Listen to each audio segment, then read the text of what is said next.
The room is a boardroom. Walnut table, 12 chairs, every seat filled. The year is 2013. The device sits in the center of the table, small, white, almost elegant. A black box the size of a paperback novel. Someone in the room describes it as the future of medicine. The investors nod. They are not nodding at data. They are nodding at a demonstration they are not allowed to verify, at numbers they cannot cross-reference, at a founder who has told them, with complete stillness in her eyes, that the technology inside that box can run over 200 tests from a single drop of blood.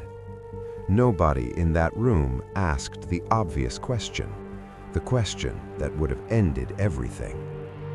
We are going to figure out why. Elizabeth Holmes was 22 when she dropped out of Stanford's chemical engineering program to build a company around an idea that, if real, would redefine diagnostics entirely. The premise was architectural in its simplicity. Blood testing as it existed was broken. You needed a needle, a vein, a lab, a day of waiting, and a bill most people couldn't afford. Holmes proposed collapsing all of that into a single finger prick, a few microliters, results in under an hour, cheap enough to run in a pharmacy. The healthcare logic was sound. If early detection saves lives, and it does, then lowering the barrier to testing should, in theory, save more of them. This was not a cynical pitch. This was a genuinely compelling vision, and that matters for everything that follows. Because Theranos was not built on nothing. It was built on a real problem. The question was whether the solution existed. At its peak, Theranos was valued at $9 billion. Holmes herself was worth, on paper, close to $5 billion. She appeared on the covers of Fortune, Forbes, and Time. Henry Kissinger sat on her board. George Shultz, former Secretary of State, James Mattis, future Secretary of Defense. The company signed partnership deals with Walgreens and Safeway, chains that touched hundreds of millions of Americans every year. The FDA had not cleared the device. Independent scientists had not reviewed the data. Peer-reviewed publications did not exist. And still, the board sat, the deals were signed, the pharmacies were built. That gap between validation and belief is the entire story. What Theranos built was not primarily a technology. It was a structure of perception so carefully engineered that the absence of proof never registered as suspicious. Understanding how that structure worked requires going back to the beginning, not to the blood, but to the logic. Every sophisticated deception has a load-bearing idea. One central assumption that, if accepted, makes everything else feel necessary to question. For Theranos, that idea was proprietary means unverifiable, and unverifiable can mean revolutionary. Holmes understood early, perhaps intuitively, perhaps by design, that Silicon Valley had normalized secrecy around core technology. Apple does not show you its supply chain. Google does not publish its algorithm. Stealth in the tech world reads as sophistication. Trade secrets are the architecture of competitive advantage. She imported this logic into healthcare with total precision. Every refusal to share data became evidence of how valuable the data was. Every closed-door demo became proof that access was exclusive.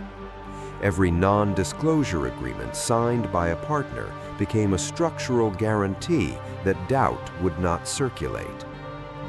The first layer of the plan was rhetorical: control the vocabulary. Theranos did not talk about blood tests. It talked about democratizing healthcare. It did not discuss laboratory protocols. It discussed disruption. The language of Silicon Valley carries a specific emotional payload: urgency, moral weight, inevitability. When you tell someone you are democratizing medicine, You are not asking them to evaluate a device. You are asking them to choose a side. Nobody wants to be on the side against democratizing medicine. The second layer was social. This is where Holmes demonstrated a form of strategic intelligence that is easy to underestimate. She did not start by recruiting investors. She started by recruiting validators. There is a specific architecture to which validators she chose. They were not scientists. They were not clinicians. They were statesmen, generals, executives. People whose authority was undeniable, but whose domain expertise in diagnostic chemistry was zero. This was not an accident. A scientist on the board would ask about proficiency testing. A clinician would ask about clinical validation studies. A former Secretary of State asks about impact, about legacy, about what it means to put this technology in the hands of the developing world. Holmes spoke to each of them in the language of what they already cared about. The third layer was architectural. She built the company so that internal knowledge was siloed by design. Lab employees did not speak to software engineers. Software engineers did not speak to the board. The board did not speak to each other outside of curated contexts. Holmes sat at the center of every information channel. This is a pattern that appears in complex frauds with regularity, not because fraudsters copy each other, but because information control is the structural prerequisite for maintaining contradictory realities simultaneously. Within Theranos, two things were simultaneously true. The technology did not work at any clinically acceptable standard, and the company projected total confidence that it did. This could only persist if the people who knew the first truth were never in the same room as the people broadcasting the second. Holmes achieved this through a combination of legal instruments, NDAs with teeth, threats of litigation, and something more subtle, a culture of mission so intense that questioning the technology felt like a betrayal of the cause. The fourth layer was the demo itself. This is where the plan reached its most technically precise point. When investors or partners came to see the Edison device perform, they were watching a controlled demonstration. What they were not told, and what would not emerge for years, is that in many of these demos, the tests were not being run on the Edison at all. Samples were being processed on third-party machines made by Siemens. Results were attributed to proprietary technology that was, in practice, not operating. This is not merely deceptive. It is architecturally elegant in a particular, unsettling way. The demo was real. The results were real. The person watching saw genuine numbers produced in the appropriate time frame. Everything they witnessed was accurate. The only false element was the invisible one, the origin of the output.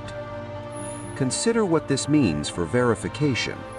A skeptical observer who watches a demo and receives correct results has now, in their own experience, confirmed that the machine works. Their first-hand observation has become evidence in favor of the claim. Holmes was not overcoming skepticism. She was converting it into advocacy. And then consider what this board actually looked like on paper. Kissinger, Schultz, Mattis, Riley Bechtel, William Perry. These were not naive people. These were architects of foreign policy, of billion-dollar industrial empires, of military strategy. When a sophisticated person, a journalist, a potential partner, a competing investor, looked at that board and thought, "Should I trust this?" the answer that came back from their own pattern recognition was, "Those men do not get fooled." That thought, precisely that thought, was the trap. Tyler Schultz was 22 when he joined Theranos. He was also George Schultz's grandfather. He believed in the mission. He had grown up watching his grandfather make decisions that mattered, and this felt like a chance to do the same. He joined as a lab employee and spent his first months inside the company, convinced he was part of something real. Then he started running the numbers.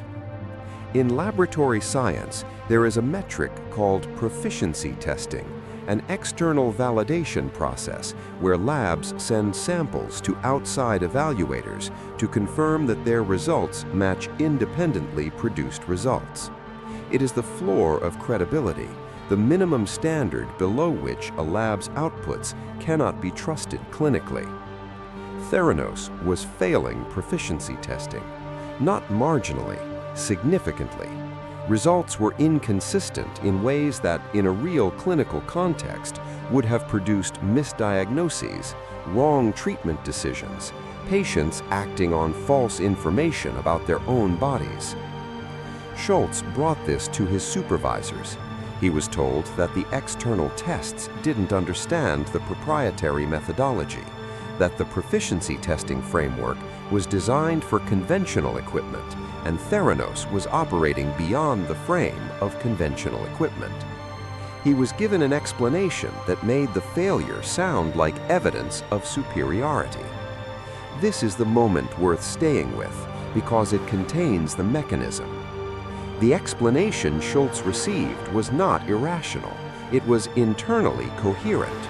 If you truly believe that a technology is so novel that existing metrics cannot evaluate it, then failing those metrics reads as proof of novelty, not proof of failure. Holmes had built a conceptual frame so robust that contradictory evidence was interpreted as confirmation. Schultz escalated. He went to Holmes directly. The meeting, by his account, lasted 30 minutes. Holmes told him he didn't understand the science. She was composed. She did not raise her voice. She explained, patiently, that the concerns he was raising came from a misunderstanding of the platform. He left the meeting less certain of his own analysis than when he had entered. This is not weakness. This is a specific cognitive effect. The confidence differential between an expert founder and a 22-year-old new hire in a room together is not neutral. When someone tells you with complete conviction that you have misread the situation and they appear to have more information than you, the rational response is to update your position. Holmes had trained herself to project a specific kind of certainty that functioned as a counter-argument. Schultz eventually left. He contacted the Wall Street Journal, specifically a reporter named John Carreyrou. What followed was an 18-month investigation in which Carreyrou spoke to dozens of former employees, many of them under conditions of significant legal risk, since Theranos' legal team moved aggressively against anyone it suspected of talking. The article, published in October 2015, was precise and narrow. It did not allege fraud. It asked a single, devastating question. Are Theranos' tests as accurate as the company claims? That question, that one sentence, was enough. The specific detail that could not be explained away was the gap between what patients were being told and what the science could support. Real people in Walgreens locations had received blood test results from a device that was not doing what it claimed. Some had been told their HIV tests were positive. Some had received abnormal readings that sent them to follow-up care. The harm was not theoretical. What followed was a sequence of regulatory interventions. CMS, the Centers for Medicaid and Medicaid Services, conducted a site inspection of the Newark, California lab and found deficiencies serious enough to revoke Theranos' certification. The FDA had not cleared the Edison for most of the tests it was performing. Walgreens suspended its partnership. Safeway, which had spent over $300 million building clinic-style kiosks in its stores, shut down its Theranos operations entirely. Holmes continued for a period to maintain that the company could survive. She restructured, she pivoted, she gave interviews suggesting that the real story was more complicated than the headlines. But the architecture of the plan depended entirely on information asymmetry, on no one being able to verify what was inside the black box. Once the box was opened, even partially, the entire structure of perception that had taken a decade to build collapsed in a matter of months. The plan had always been load-bearing on one hidden assumption, that no one would ever look closely enough. Here is the precise thing this story teaches, not about fraud, but about the structure of belief. There is a phenomenon in decision-making research called authority laundering. It does not have that name in the literature. This is a description, not a term, but the mechanism is real and well documented. It works like this. When someone with undeniable authority in one domain publicly endorses a claim in a different domain, observers do not process the domain gap, they process the authority. Henry Kissinger is a credible validator of geopolitical strategy. He is not a credible validator of diagnostic blood chemistry. These are different domains with different evidentiary standards and different technical prerequisites for evaluation. But the human brain does not naturally sort credibility by domain. It sorts by status. And Kissinger's status, like Schultz's, like Mattis's, was high enough to override the domain question entirely. This is not irrationality. This is a heuristic, a cognitive shortcut that in most contexts works well. If someone has demonstrated exceptional judgment in complex, high-stakes environments, their endorsement of a new idea is weakly informative even outside their domain. The problem emerges when that weak signal is treated as a strong one.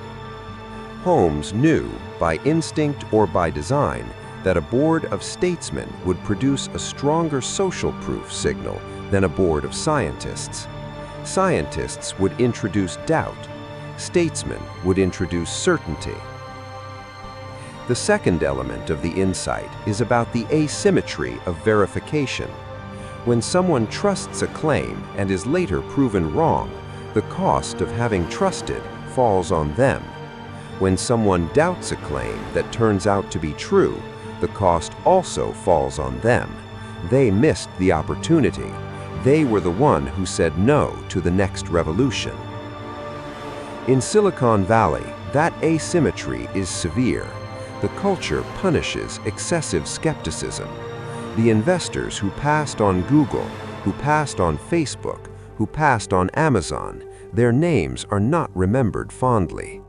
In that environment, the base rate for trusting audacious claims is already elevated, so Holmes was operating in a context where the prior probability of accepting an extraordinary claim without full verification was already higher than it would be anywhere else. She did not create the conditions that made Theranos possible. She found them. The third element, and this one is the most transferable, is the relationship between charisma and epistemic authority.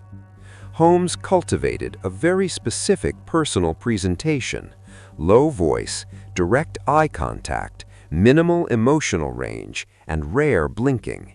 These are features that, in aggregate, read as certainty. Not arrogance, certainty. There is a difference. Arrogance invites challenge. Certainty forecloses it.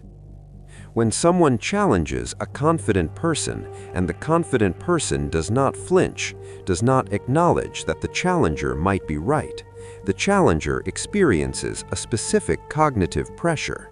It is the pressure of wondering if they have misread the situation, whether their uncertainty is a symptom of their limited information rather than a signal of a real problem. Holmes was not the first person to understand this. She was among the most precise in executing it. The question that follows from this, the one that matters, is not how do we detect fraud? It is this: what percentage of the confident people around us have correct beliefs, and how would we know the difference? There is something worth sitting with at the end of this story. Theranos failed because someone looked closely. One person, a 22-year-old with a pipette and a spreadsheet, ran the numbers and refused, eventually, to accept that his confusion was the problem. He was not a crusader. He did not go to the press immediately. He went to his supervisors. He went to Holmes herself. He spent months trying to resolve the contradiction from within the system that had produced it. Only when that became impossible did he do something that cost him significantly, in legal exposure, in family rupture, in professional risk, to tell someone on the outside what he had found. This is the part of the story that the trial and the headlines tend to compress. Not the billion-dollar collapse, the 22-year-old with a spreadsheet. Here is the question I keep returning to. If Tyler Schultz had not been the grandson of a board member, if he had had no personal stake in the question of whether the institution could be trusted, would he have looked as closely? And if the answer is no, what does that tell us about the systems we trust precisely because we have no reason to look? Leave that somewhere visible.